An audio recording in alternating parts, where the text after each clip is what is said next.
Good morning. I just smile. I just smile every time I walk in here and look at this. Oh, I'm so excited. Anyway, you guys ready to work on this a little bit? So we're gonna start tearing into row units. I don't know where we're gonna start. Maybe we'll start on the other side. But we're gonna take one apart. I want to take one row completely apart, gauge wheels off, the openers off, everything, look at it, see how it all works.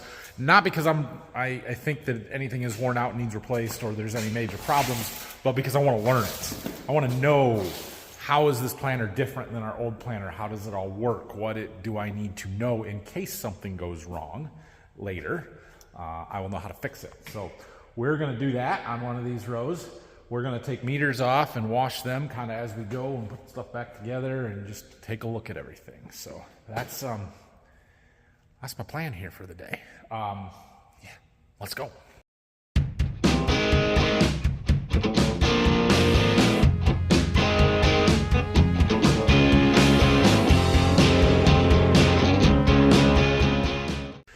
So yesterday I was telling you that we were looking into tank options, and here's why, okay? So I don't know if I explained this real well, but we've got two separate fertilizer systems. I'm sure I've talked about this at some point, but I'll talk about it again. We've got a in-furrow pop-up fertilizer system, which is what that tank is for. 600-gallon tank mounted on the tractor, or on the planter, goes through the deer exact rate, in-furrow, done. That one's good. We don't need to mess with it. The other one is our 2x2x2 that's going through our precision Conceal openers. And we're going to pull our 1,600-gallon tank behind this planter in order to carry the fertilizer for that application. That is a high volume. We're going to be putting 15 gallons to the acre on. We need to carry a lot of it. The problem is when I want to unhook that tank to plant my plots, do small fields, whatever it may be, I can't put any of that fertilizer on unless I can carry some. And so my options are to use this hose running up to the tractor and put a tank on my tractor, which is viable. I could do that. The exact rate tanks on the 8RX, the fender tanks, as you guys know them, would be an option and it would work. I don't want that. I don't need that. I don't like those tanks just because they are so obtrusive. They take up so much space and it's more than I need, right? I only need to carry 200, 300, 400 gallons, not 1,000 gallons. And the weight on the tractor is an issue. I don't want to do that. I could mount a 300-gallon front mount tank clear on the front there, or we can try and fit a tank right here. We've got plenty of tongue from here to there to do it. It's just a matter of finding a tank that fits. So I have I've been looking at several different companies. Two of the companies that I have talked to that sell tanks, I'm pretty sure getting them from the same supplier because they have the exact same specs. The tank is 70 inches long, which when you put this tape measure out to kind of the start of where the that other tank ends, which is about right there. It's gonna be a little tight. It can hang over the front of this. That's not the problem. I mean, it's not great, but it's not really the problem. The problem is that their brackets, the stands, are 45 inches on center, and you have to have clear area to put them. Like this is in the way. This gusset right here and rub strip that rubs right here-ish is in the way, because if I go, I can't get it on the front side of it, and if we try and go behind there, we don't make it. 45 doesn't make it. So we'd have to do a lot of fabricating. I did find a third company that sells one that is 30 inches on center, and that one we can go right here, even if you figured it was, say, 36 to the outsides of the bracket, not centered. We've got room. We've got room. So I'm waiting for price and availability on that, and we're going to try and, I think that's the route I'm going to go, but we're still trying to figure all that out. All right, we're going to go ahead and take this row unit apart, and we're going to look at it and see what we can learn. So first thing is the vacuum hose. This just kind of pops off, very similar to what the last planter was. Next thing up, man, it's still dirty. CCS hose, that one comes up. We can put that off to the side. And then there's a latch here that you guys can't see, but it's okay. And then this meter tips out, okay? This is why it needs washed. And this is what we're gonna clean. And we're just gonna set this down right now. And then this cover comes off.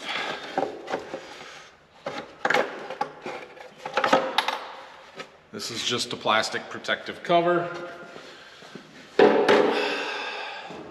And now you can kind of see this brush belt. So this is the seed tube with a delivery system that gets it down to the ground. We've got a computer there for something, and then we have our 2 drive motors.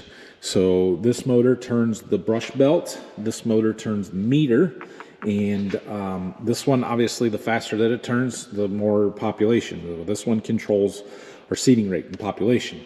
This one is designed to match the ground speed so that as this brush belt turns, it propels the seed backwards at an even rate to what the planter is moving forward, so that it drops straight down, it doesn't bounce and roll in the trench.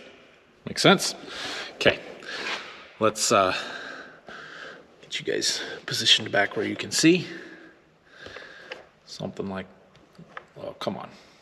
There's no metal, so my magnet doesn't work. You just gotta sit there. All right, so let's go ahead and take this out. I believe there's not actually a latch. It just pulls, and then you pull it up.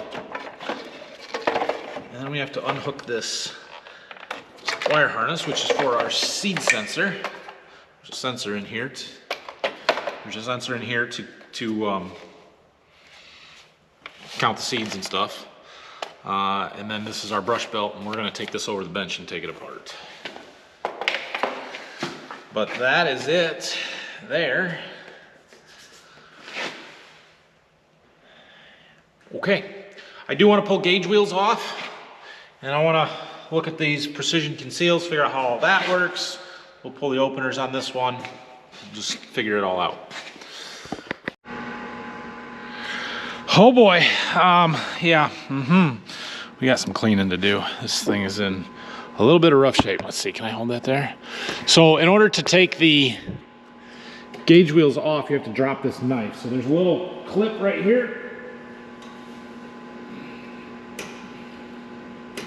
Come on.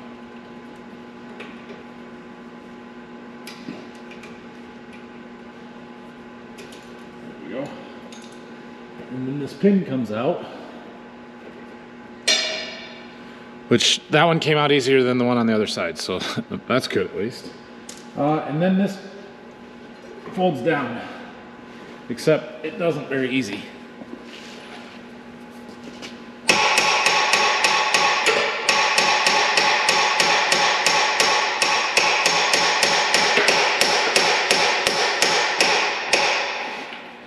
I might need a bigger hammer.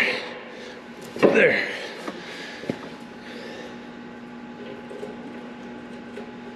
There's a bunch of dirt in there. We're gonna have to clean that up.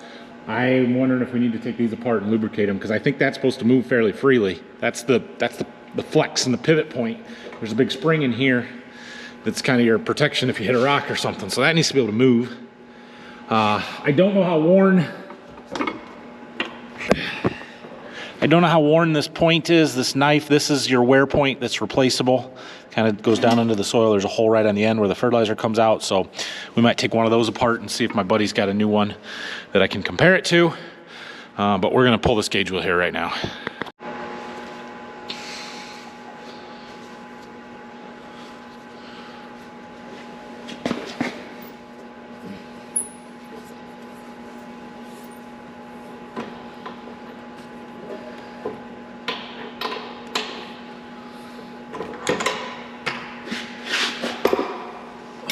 Okay.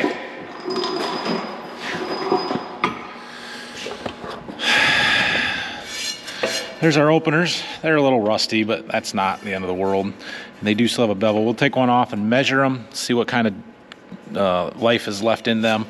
If I had to guess, they'll run this year, and that might be it. We'll put new ones on for next year, but we'll see. I wanted to get some business cards and measure the contact gap first before I take them apart, just to see where we're at and see what is the likelihood that we have to replace or adjust all of them. And then we'll look into this stuff a little bit more, but yeah, that just feel like that should turn fairly easily. I don't know. I'm glad I talked to the precision guys down at the farm show though and figured out how to fold those down and out of the way. Whew, it's not great. Our contact area is maybe 1.25 inches, and I can kind of push those all the way through there without too much trouble. So they're going to have to get adjusted in tighter, which means these are likely all going to have to come apart. Okay, that's okay. So our openers are a little over 14 3/4. They start at 15 new. When they get down to 14 1/2, it's time to replace them. So they're not new. We know they're not new, but they're not worn out and not time to replace them yet. So they can go back on. We do need to adjust them though.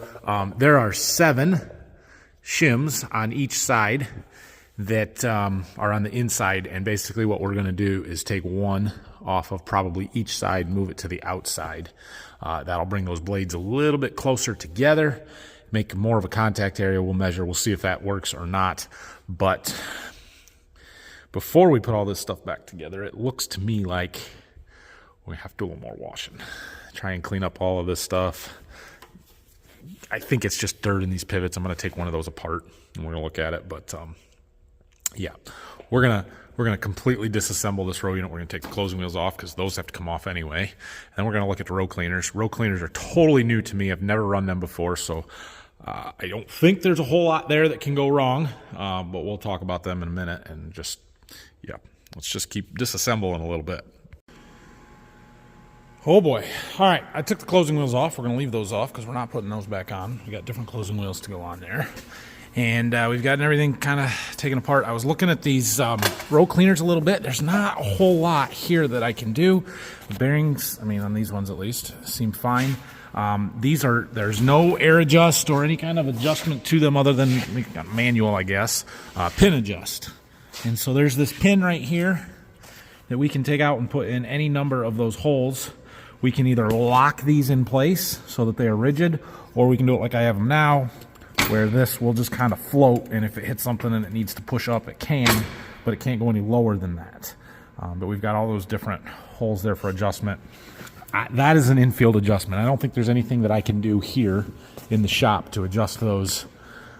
Basically, you want them just above the soil surface so that if a quad or a rock or something gets in the way, they'll turn and push it out of the way, but you don't want them to dig a trench. So I also know that these holes here where they're bolted into are slotted. We could pull them together forward so that these are interlocking. I don't know if that's a good thing or not. You want them independent or do you want them pushed together? I have no idea. So they ran them rigid, locked in place without the wheels interlocking. Yeah, I don't know. So it'll be fine. We got a lot of figuring out and cleaning to do is what it appears to me. I know that if I was already bought a new planter and trading my old one in and didn't have any intention of running it another year, I would maybe not do the best maintenance or cleaning either, but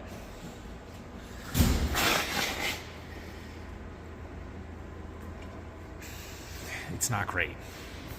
All right, I kind of hate to get everything all wet right now, but I want to wash this. I want to wash it and then get to be able to put it back together. So I'm going to wash this one. It's going to take a long time if we have to do these one at a time. We're going to have to be a little more efficient here at some point, but we're just figuring this one out, so it'll be okay. Now, there are a lot of electrical components and sensitive pieces here, so we're going to do our best to do this at low pressures and not destroy anything. Oh, down there. Cleaning the meter out. But we get this dual pressured wand or dual thing where you can lower the pressure on it. So I'm gonna do that, and yeah, we'll just kind of stay back on some of this stuff. But we gotta get that dirt off of there and clean it up, get the grease off and stuff. Okay, well that looks a lot better. It probably won't look as good once it dries, but that's okay. We're gonna let things dry up here. We do have to tear the meter apart and wash that. I tore the brush belt apart over here. I can show you this. Basically, you've got this whole cartridge here, and this is the drive wheel on the top. You can see it spins that little gear. That's what hooks into that motor. And then we got an idler on the bottom. This is the belt conditioner. It kind of rubs on the belt to straighten the bristles out. There's a wear plate here. The seed kind of runs right along this one on this whole side. There's some seed treatment buildup and stuff in there we've got to get cleaned up. This is our seed sensor, so this whole thing needs to be cleaned. I'm probably not going to use the power washer. Maybe a hose, maybe a bucket. I don't know, we'll see. This is the cover for it. This is the actual belt itself. You can see it's kind of got a bit of a memory to it. That's what happens when you leave them in the meters locked and under tension all year. Don't like that, but I did go and read in the book, about this belt and when is it time to replace it, what are the things to look for, and these are in good shape. I mean, that is not a problem. You're looking for things like missing bristles or worn bristles where they're rounded off on the edges instead of square corners. This one is in really good shape as far as that goes. Delaminating from the backing, and so while that memory in it is not great, they don't need to be replaced. So we're not going to do that. We're just going to get it cleaned up. So we're going to let that dry out. Dad, when I was gone last week, I guess somebody stopped by. They're having a meeting today. Something to do with irrigation and timing and management stuff. I don't know exactly, but Dad wanted to go. So we're going to go. So I got to go do that. Scratch that. The meeting was yesterday. Dad told me Wednesday. I wasn't here. I didn't talk to him. I don't know. But apparently it was yesterday. We did not make it there. We looked at the flyer that the person had dropped off to him last week, and it said the 14th. And I said, well, that was yesterday, so we missed it. So we went and got some lunch and got back, and we'll keep working on our planter here.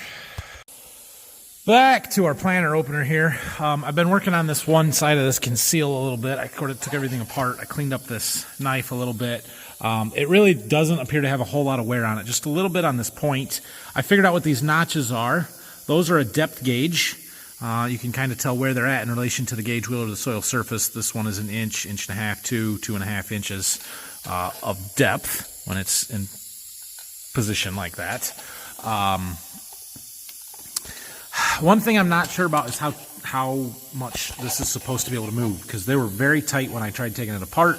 I have taken everything apart, cleaned it, and I'm putting it back together now. I need to tighten this bolt up, but you got to align it just right with the split in the gauge wheel here.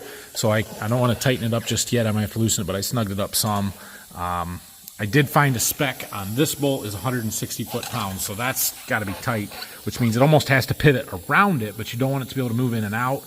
I don't know. I'm still trying to figure this one out a little bit. So I think I am ready to put the openers back on, though. The seed tube guard here is a different style than on our other planter.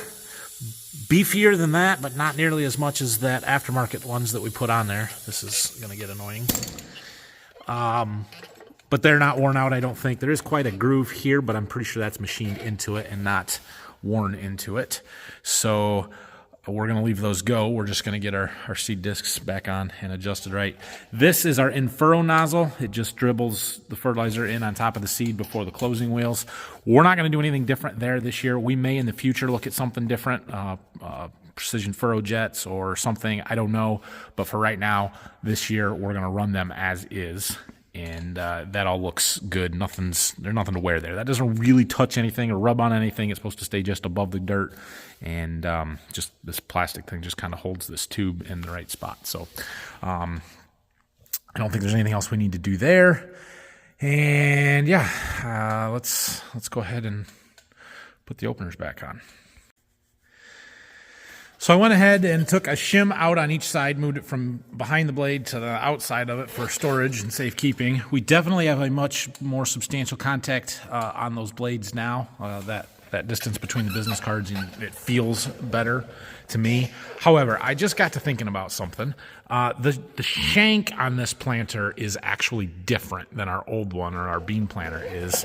The blades are a little bit of a different angle, and it's wider so that brush belt can fit down in there. So maybe it's not the same spec. So I decided maybe I best check the book and make sure that 1.5 to 2.5 inches of contact is still what they want. Maybe they want a little bit less, and I'm going to overdo it if I don't check the book. So I've not gotten to that page in my reading yet. Inspect and adjust the furrow opener disc. Inspect the contact area where the discs touch. Insert 2 business cards or similar item. Between the disc opening and gently slide the business cards together until the disc contact area is reached. Measure the distance between the business cards. Compare the measurement to the specification. Disc edge contact area, 1.5 to 2.5 inches. Okay, so it is the same. And yeah, we'll just finish our measuring.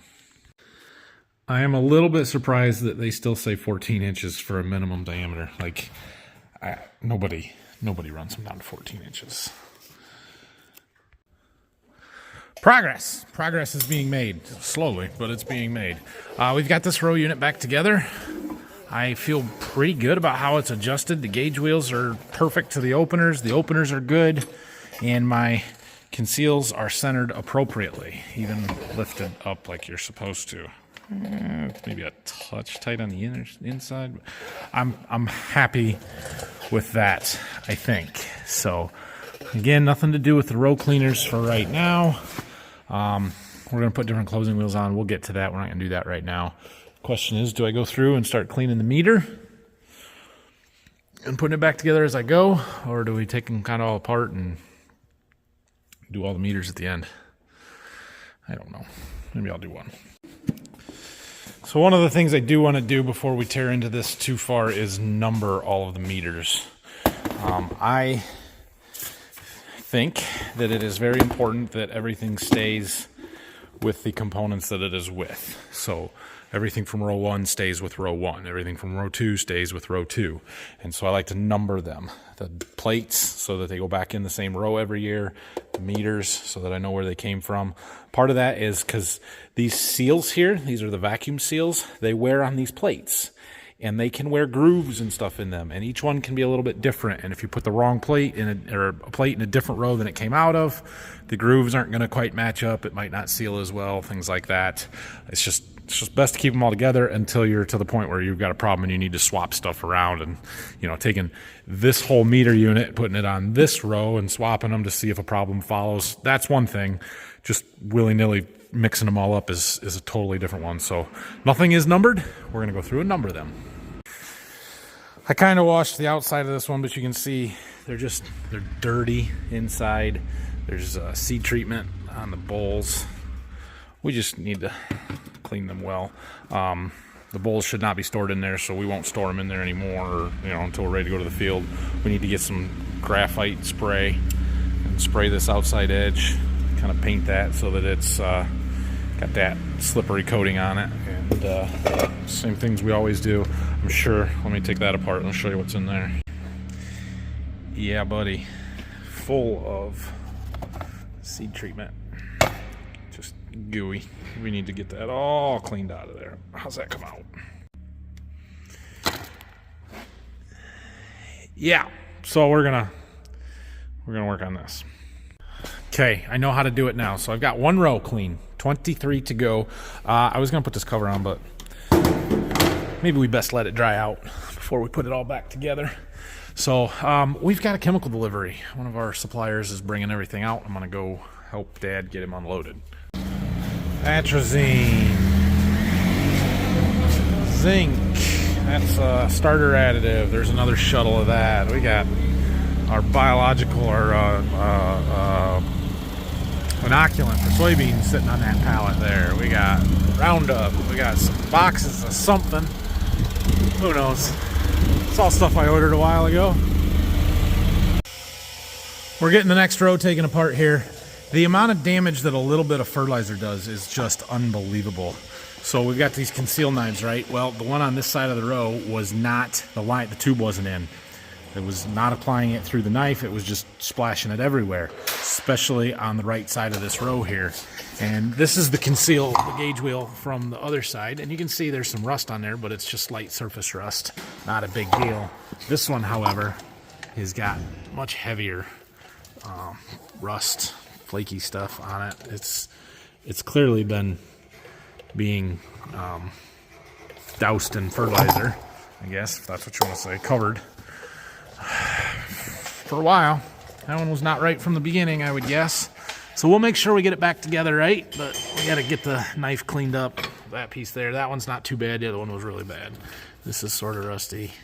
I mean, just that fertilizer is nasty stuff. So, and there's dirt all over everything again. And I noticed a bunch of dirt up here and up here. And yeah, so we're gonna tear probably, I don't know, maybe I'll do 4 of them, 3 or 4 of them at a time here, and we'll wash real good and put stuff back together. I gotta be a little more efficient because we're on number 2 and it's 3 o'clock, and well, there's 24 of these, and I don't have 12 days to work on this planter, so I'm gonna have to pick up the pace a little bit. Well, the more I dig in, the less good it gets. So that one there I told you was the hose wasn't attached. Well, it gets worse. It's actually broken. You compare these two, and you can see we've got this big fin up here that's busted off of that one. It goes this way. So that needs replaced. Then I got over here to this row, and there's this one. That's even worse. So that one's junk. The one on the other side is fine, and it was in pretty good shape. I don't know. I don't know, but I don't know if this one side is just out of adjustment a little bit, or what. The fertilizer tube was still attached on this one, even though it was broken. So maybe it hit a rock and it popped it out, and that's what caused that. I don't know. Yeah, we got a learning curve here. It'll be okay. We'll figure it out. Oh, where are we at? Let's do one more, and then we'll wash. We'll probably let things dry out tonight and put them back together in the morning. And we'll finish those tomorrow, maybe. Oh, I got a meeting tomorrow. Yeah. We'll get there. Another broken one. We were 1 for 4 on the right side. What in the heck? We're gonna have to figure something out with that. Make some phone calls or something. It can't be. There's gotta be something else going on. I don't know. It'll be interesting to see how the rest of the planter is. If there's a bunch of them that way or what. But anyway, I got 4 rows done. We've already done this one and put it back together. These 3 are taken apart, ready to be cleaned up. So I'm gonna go ahead and get the power washer, and we'll again try and be gentle and low pressure, but get the dirt off of everything. These last 2 weren't as bad as this one, as far as, you know, all this dirt up here and stuff. Those are cleaned up a little bit better. So yeah, this is what it is. My standards are too high. What are you gonna do? We got stuff cleaned up down there.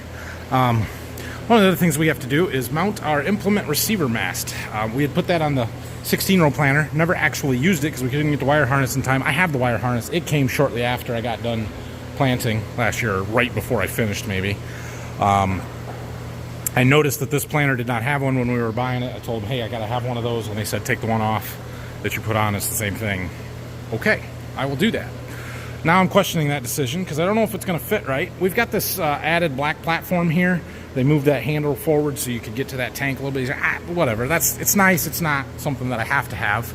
But this receiver mast mounted right in here. And I believe you're supposed to take these bolts out, and then that goes down through this hole into there, and bolts through the front here. And yeah, we can do that. Here's the problem. There's a door here, and that door has batteries under it. Dirty batteries, but they're batteries for the electric system. I don't know if I put that piece right there, if you'll be able to open that door. So I'm gonna take those 2 10mm bolts out and see, but yeah, that might not work. Well, it does fit and bolt up there. I've just got it loose, but you can't open that door. Now, there are batteries under there. What do I ever have to get to those batteries for, unless I need to change them? So maybe it's a situation where you put it on there and you take it off when you need to get to those batteries. I don't know. I'm going to ask about that, but I mean, it will work. And it's centered in the planter, which is ideal. That is what you want. I thought I would be able to maybe mount it over here, like where them black plugs are. Kind of like that one's mounted there,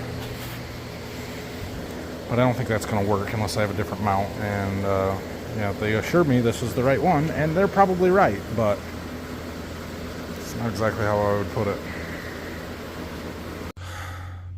Okay, we've gotten our 4 rows that we took apart put back together as much as we can. I got these broken knives for the conceals on 3 rows that I can't put those on. I'm not putting closing wheels on yet. I'm not ready to put those on, so we're not going to.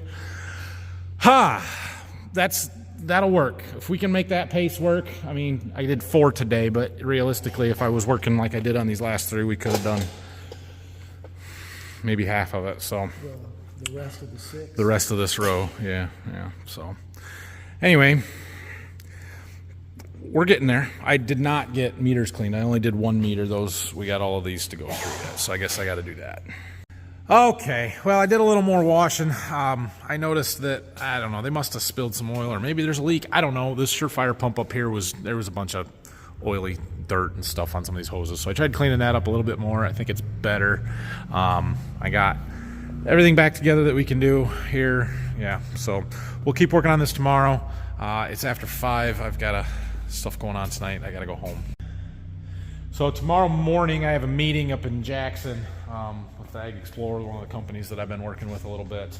So I'm going to go to that. We'll come back and work on this in the afternoon. It's going to be more of the same of exactly what I've been doing. So we'll probably tackle one of my why did we pick this planner topics tomorrow. Why this planner? Why set up the way it is? That kind of stuff.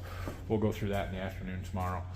But yeah, like the video, subscribe to the channel if you haven't already. Would appreciate that. I'm super excited about this planner. This is a very sweet setup. I think it's going to be great.